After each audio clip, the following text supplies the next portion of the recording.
एक पेडस्टल के शिखर पर 1.6 मीटर ऊंची मूर्ति लगी है। भूमि के एक बिंदु से मूर्ति के शिखर का उन्नयन कोण 60 डिग्री है और उसी बिंदु से पेडस्टल के शिखर का उन्नयन कोण 45 डिग्री है। पेडस्टल की ऊंचाई याद करना बहुत सिंपल है बच्चों। पर एक पेडस्टल है, क्या है? पेडस्टल है, पेडस्टल है। और पूरा पेडस्टल का शिखर पर 1.6 मीटर क्या मूर्ति लगी हुई है। 1.6 मीटर ऊंची क्या है? मूर्ति है। लिखते हैं मूर्ति, मूर्ति है, मूर्ति लगी है। भूमि के एक बिंदु से, ये भूमि है, भूमि के एक बिंदु से मूर्ति के शिखर का, या मूर्ति ना है पर मूर्ति के शिखर का उन्नयन कोण 60 डिग्री है। यानी मूर्ति के शिखर का उन्नयन कोण क्या है? 60 डिग्री है। क्या है? 60 डिग्री है। उसी बिंदु से, यानी इसी बिंदु से पेडस्टल के शिखर का, पेडस्टल यहाँ से यहाँ पूरा पेडस्टल के शिखर का उन्नयन कोण कितना? 45 है। यहाँ से यहाँ क्या है? इसका 45, इसका कितना? 45 है। और इसका क्या था? 60 था।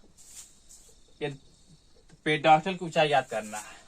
तो पेडस्टल की ऊंचाई, इसको एच मान, क्या मांगते हैं? एच। नामकरण करते बच्चों, ए बी सी डी है।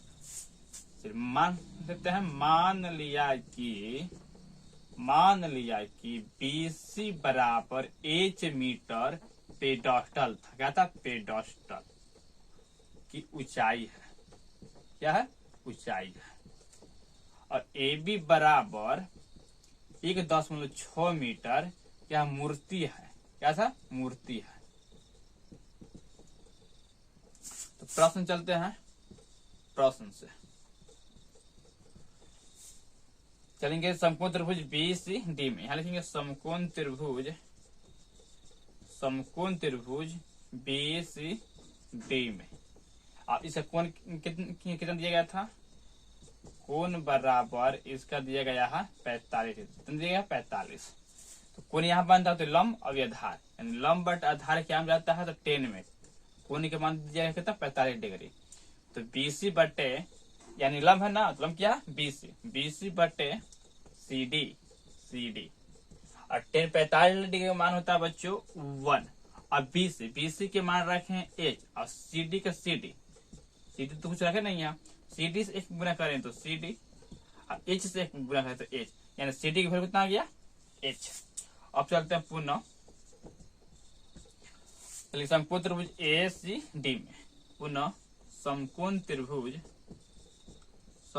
त्रिभुज ACD में अगर कोण बराबर है 60, कितना दिया गया है?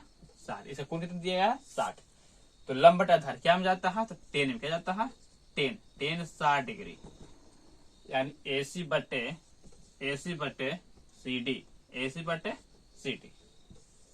अब चलते इधर, देखिए 10 60 डिग्री मान होता है बच्चों √3। कितना होता है? √3।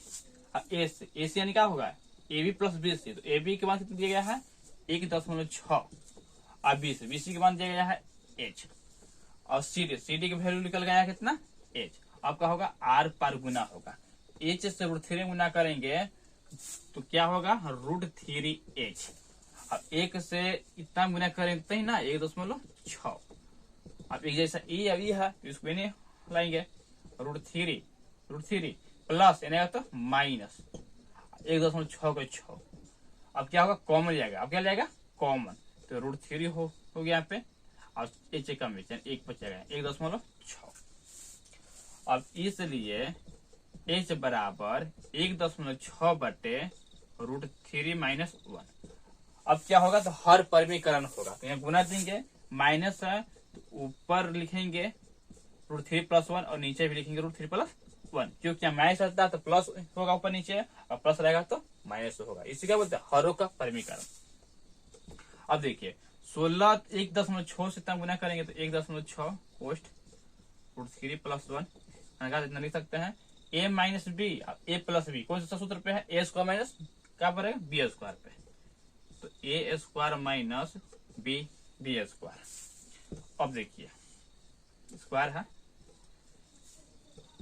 16 दशमलव कोष √3 + 1, 3 के बार करेंगे 3 तारीख 9 के वर्गमूल 3, 1 के बार करेंगे तो 1, 1.6 कोष्ट और √3 + 1, 3 में से एक जाएगा 2 और 2 से 16 काटेगा 0.8 बार में, 0.8 कोष्ट √3 + 1 मीटर।